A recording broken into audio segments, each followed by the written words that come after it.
And I realized that at the end of the day, no matter how much we work with tech, we're in a human to human business. So at the core of everything is people. And that's also one of my values. So I just wanted to create a space that brings all marketers and analysts, whether they're Supermetrics users or not, into one place so they can not only share their thoughts, but also have that peer-to-peer support and knowledge sharing. Welcome to WITT. Hi, I'm Megan. I talk with founders, investors, and operators working in tech. My aim is to inspire you with their stories and perspectives. Through this podcast, I want to amplify the voice of women working in tech. If you want to support WITT, then make sure you follow us on your favourite podcasting app. Then you won't miss any future episodes. Today's guest is Sahra, a community builder at Supermetrics, where she connects marketeers and analysts through online communities. Let's dive in. Hi, Sahra. Welcome to WITT. It's great to have you on the podcast. Hi, Megan. Thank you for having me. I'm so excited. Awesome. I would love to kick off our conversation with a lightning round. Is that okay? Yes, please. Let's get right into it. First question. What is the most underrated community on the planet? Oh, I don't know if it's underrated, but Reddit Okay. and the sub-communities there are really good. I love that. Second question, and this is a very important question. What is your favorite flavor of ice cream? Pistachio, or I would say Blondie Brownie by Ben & Jerry. Oh, interesting. I like it. Third question. What's something you learned the hard way in your career? In my career, you have to fall a couple of times to rise. Inspirational, yeah. What's your favorite room in the Supermetrics office? There are quite a few, but I love Superlawn, which is kind of like a foam pit of little these box foams and stuff. You just jump in there and lay there. It's so comfortable. Mm-hmm. So I would say, Superlawn. Definitely. Number 5. What's one thing you wish more people asked you about your work? One thing. Mm-hmm. After the why and the purpose, I would say how. How? Because there's many ways and many providers that provide community platforms, and people approach it very differently. And I have friends in the industry, and some people run nonprofits, some people run gaming communities. Everybody approaches it a little bit different. So how did you approach it? I think I like that question. Okay, that makes sense. Number 6, what's a hobby that you've always wanted to try but haven't yet? Singing. Oh, okay. And nice. I'm a shower singer, or a karaoke singer, but basically the same thing. Yeah, pretty much. Who is one person you haven't met yet but would love to? Michelle Obama. It's such a great answer. Me too, honestly. Number 8. What's a food you'll never get tired of? Can we count cheese as food? Because I love cheese. I mean, yeah, I would definitely count cheese as a group of it's a food group, but I love cheese. Yeah. Yeah, that's a good one. What's one thing every community manager should stop doing? Assuming. Simple. I think that. Assumptions are, there's so many things I assumed, and everything just kind of turned out different because you can never, each community is different, right? They're unique to that brand, that specific purpose. So you can never assume what's it going to look like. If this community's journey looked like this, yours might look different. So don't assume anything. Just start with a blank slate. Got it. That totally makes sense. And last question for the lightning round, which is, if you had to describe your journey in 3 emojis, what would they be and why? 3 emojis. Journey, let me think about it. The light bulb, so thinking. Yep. Second one would be the reading one, so curiosity. And last one would be smile with a sweat, because life. Yeah. That's a pretty good sum up. I like that. It's very nice. Well, that was awesome. Thank you so much for answering my lightning round questions. And let's now move on to your journey, right? So I want to know what initially sparked your interest in kind of tech, data, community. Was there a specific moment of influence, or was it kind of just random? 50-50, I would say. So when I was doing my bachelor's degree, I was studying business administration, but then I specialized in sales. Again, you need sales in whatever role you're doing. So whether you need to sell yourself as a person, product, service, doesn't matter. I think selling is a skill that everybody needs to learn how to do. So that was very interesting, us doing that, and then or learning that in school. And tech was booming and growing, and you could Mm-hmm. see that there were so many like opportunities that were being risen from like different tech opportunities to solve issues, customer issues, or anything else. Totally. So I realized that whenever we were doing something, it was like, oh, but you can use this technology to improve that or go there. And I was like, I've always been interested in like very techy things. You would watch movies where you would see Mm-hmm. these cyber characters or like tech Mm-hmm. nerd type of characters look at Yeah. these huge screens with codes and everything on it. That always looked like really interesting and stuff. Yeah. So again, just general things I've seen around, so in televisions and other places. And then, of Mm-hmm. course, the things that we were learning. Then we had an opportunity to do internships around with our partnering companies that were working with our school at that moment. And I Mm-hmm. knew at that time when I was doing my last internship, I was like, I want to do it at a tech partner company or tech company. Yeah. So I started off working for a Google partner company, and that's when my whole life in tech started, or professional life in tech started. Awesome. Sounds really interesting. So you wouldn't say that there was a specific moment. It was kind of just generalized No, throughout school, right? yeah, generalized throughout school and I think life and just seeing things, right? Mm-hmm. Instagram, Facebook, things popping off, and you see how much technology grew. And I was like, you know what? Very interesting. So, combination of many things. Yeah. And your curiosity, as you said, for one of your Yes. emotions. Curiosity. Yeah. I love that. That's super interesting. You now work at Supermetrics. I think you've worked there for quite a while now. Can you give us some context on what the company does? What is your role there? Yeah, absolutely. So, Supermetrics is a marketing intelligence solution, I would say, Mm-hmm. that provides a lot of services around marketing and marketing analytics and marketing intelligence. Again, we have the idea behind it is to bring the data wherever you are, but go Yeah. above and beyond that. So, help you with the insights and understand what you're doing with that high volume of data, help you make sense of it, but also simplify it. So, run it on the Supermetrics engine. You work with the data. We'll help you get all Mm-hmm. the insights and other stuff. So yeah, that's Supermetrics in a nutshell, or my nutshell Mm-hmm. version. So I am a community manager at Supermetrics, and I Mm-hmm. call myself a community evangelist, but community manager. So I run our community at Yeah. Supermetrics.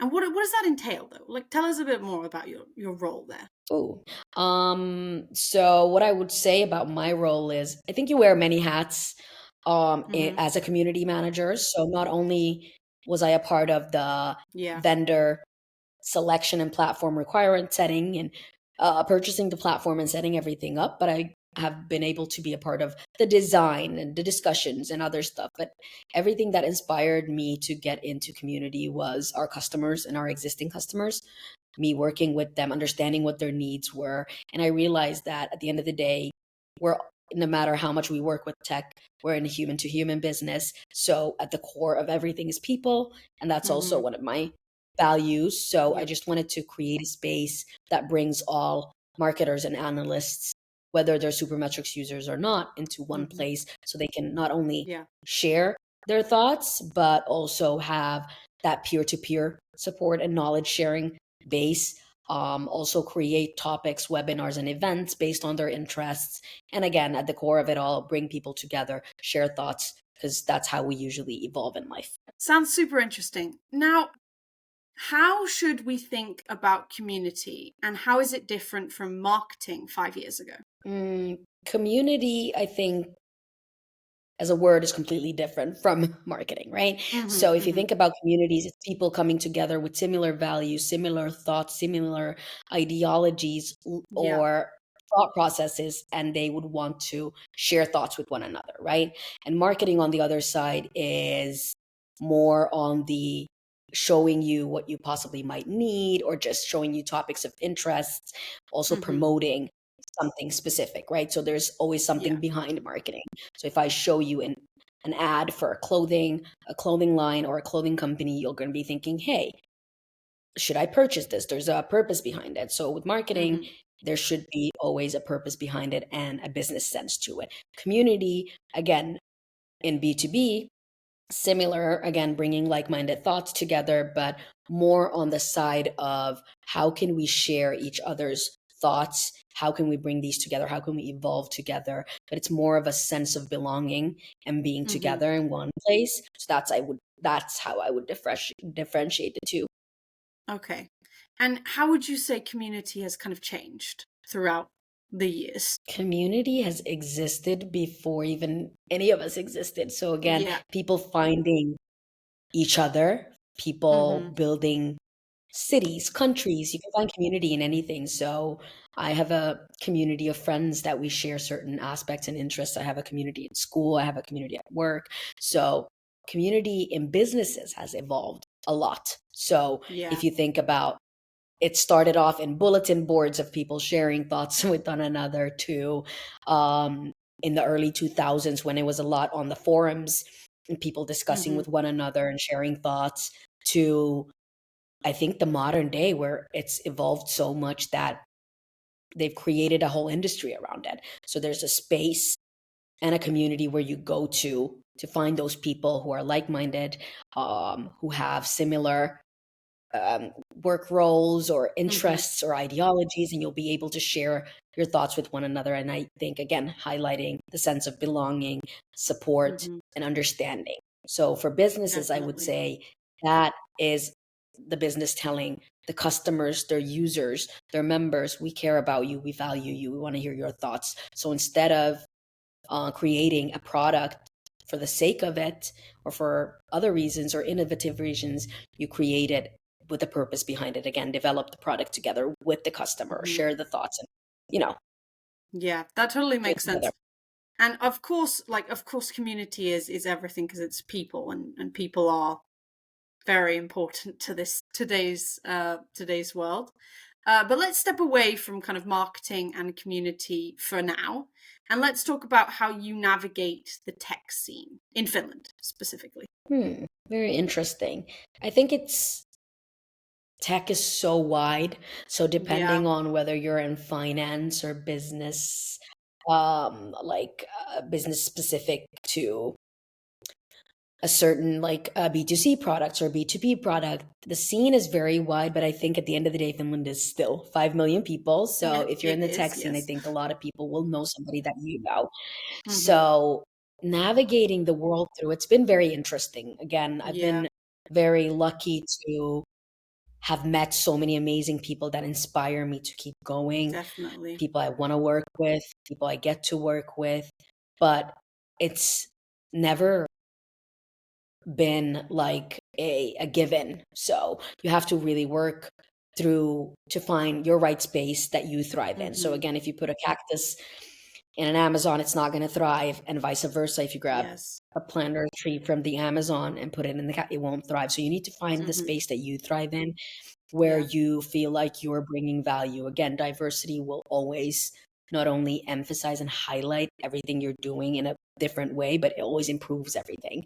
So I've got to experience working with so many different people, but you don't always see people who look like you or are you that represent the Hmm. different backgrounds and things that you come from. So finding a sense of belonging in the tech world has been something I've been very lucky with, but again, Hmm. still navigating through it. Yeah, definitely. I mean, it makes a lot of sense. I mean, from my experience, it took a long time for me to kind of find my people, and I'm still not, quite there yet.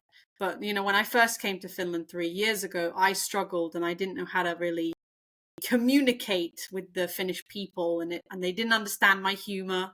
and all of that sorts of stuff. But I go to, networking events, and I don't mention my age because people do treat me differently. And so it's I understand the kind of the importance of community and finding the people that know you as yourself. But yeah. Exactly. Like you said, I think you need to find your tribe and your people that highlight and emphasize your strengths and things that you're good at. Because when you're in a safe space and a good community with your tribe, like you said, you will thrive in that environment. Definitely.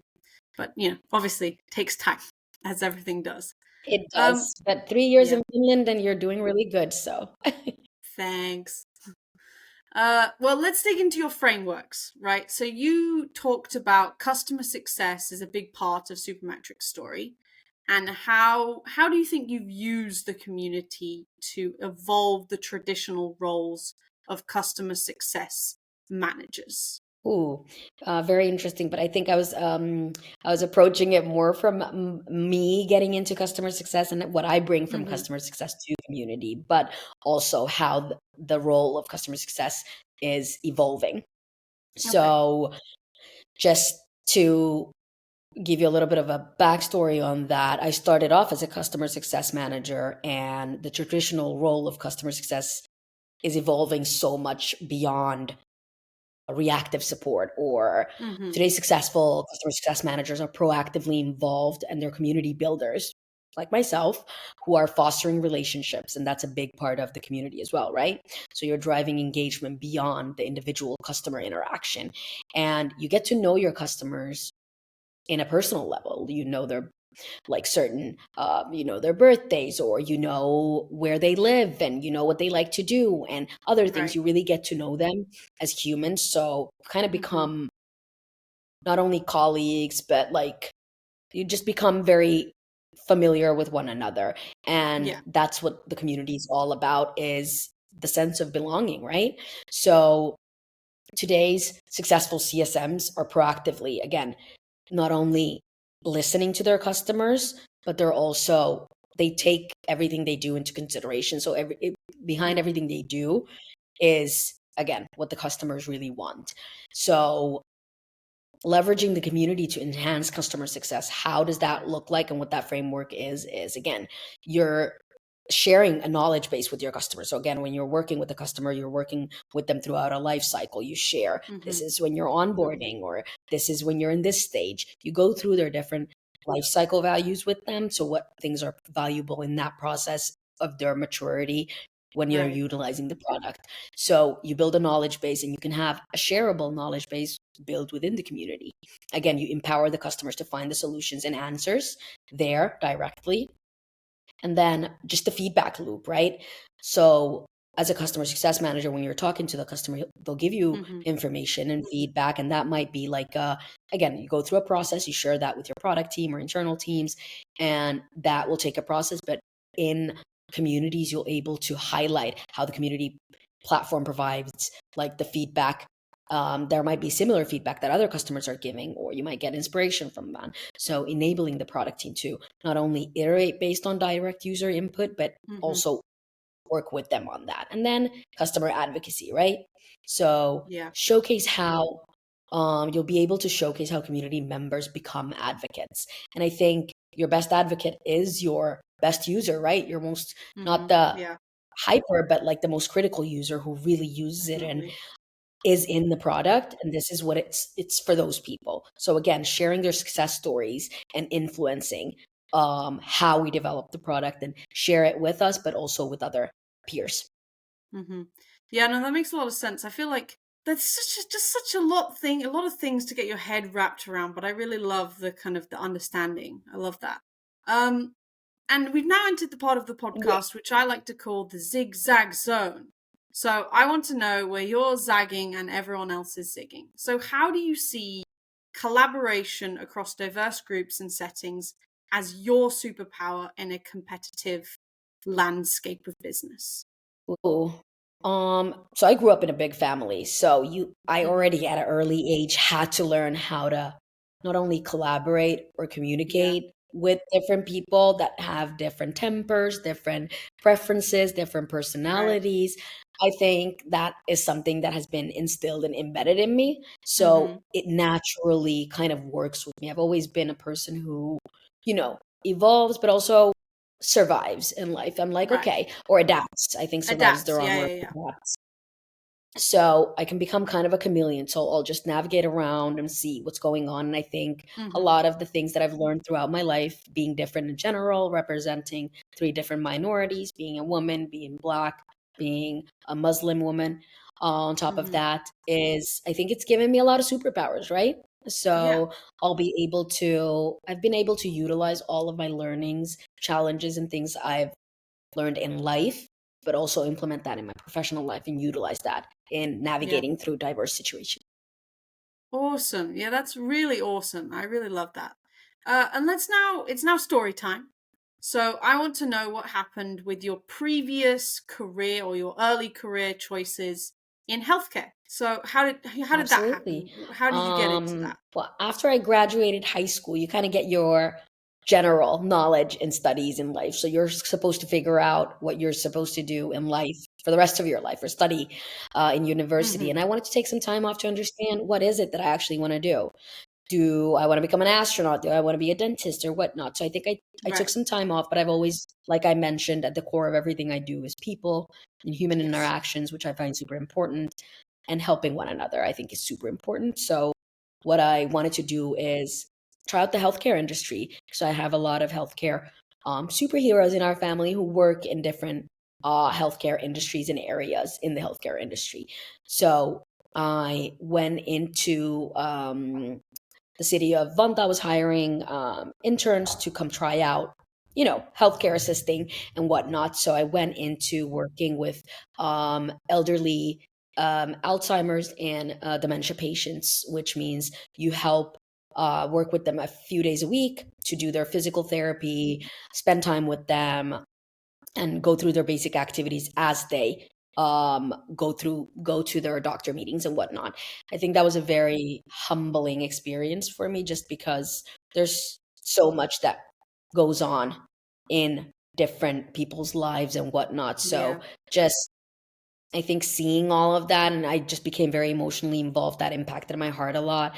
Created bonds with the patients and that were there, and it left a huge mark on me. So I think our elderly people, of course, they're huge community pillars, but they also carry so much wisdom and knowledge with them. So just being able to provide that like hearing ear to them and be able to internalize what they were teaching me was amazing. And I think Mhm. I kind of brought an uplifting energy to them as well, whether it was doing the physio with them or bingo or whatnot. I think it was a very valuable lesson for me, my learning curve, that I realized that I'm a little bit too emotionally involved with it. Like Mhm. I got very emotionally involved with them just because I'm a human being. Of course, I care what happens to Yes. them and beyond the physio and beyond them coming there for their Mhm. momentary a couple of times a week doing the physio. So I think I realized that, because it works very slowly and there's so many moving parts to the healthcare system that I was like, Yeah.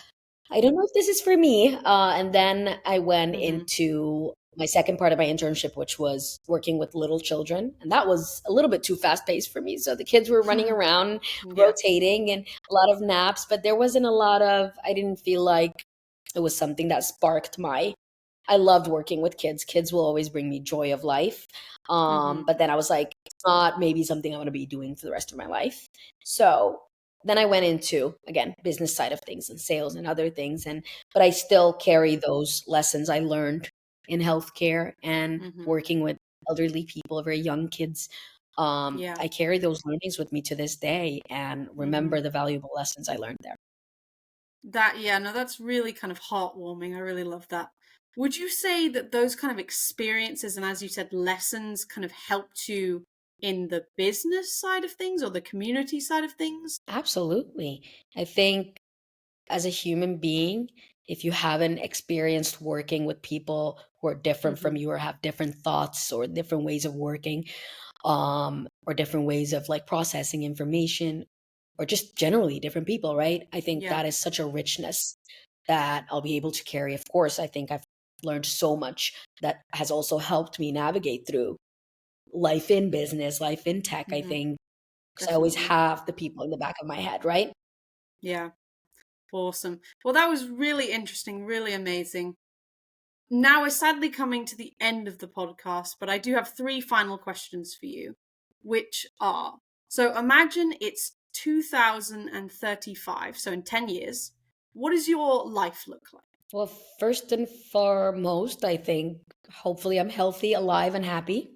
And Yes. secondly, I hope I'm still working in a thriving community that I am right now. So I love the community as an industry. I love working with people, together with people. Hopefully by then we'll be 35. Did you say 2035? Yeah. 10 Yeah. years. So again, healthy, alive. Hopefully the community's thriving, and Yeah. hopefully we've grown the community immensely from where Yeah. it is today. I don't know where I'll All be, but good I things think to wish for. That's all exactly. good. And I'll be Uh working hopefully with communities. yeah. Second question, how can listeners follow along with your journey? You can find me on LinkedIn, Mhm. Sahra Kahim there. And then you can also, if you're a marketer, analyst, community enthusiast, please join our community at community.supermetrics.com. Mhm. And where else? Well, that's pretty much, you can find me there and at the Awesome. Supermetrics Lovely. offices every once in a while. Yeah. And then last question, how can listeners be useful to you? So what can they do for you? I love direct and honest feedback. And ideas generally, and Mhm. networking. Please network with me. I'd love to hear your ideas and thoughts. If there are any collaborations you guys want to do if you're in the same industry, love to hear that.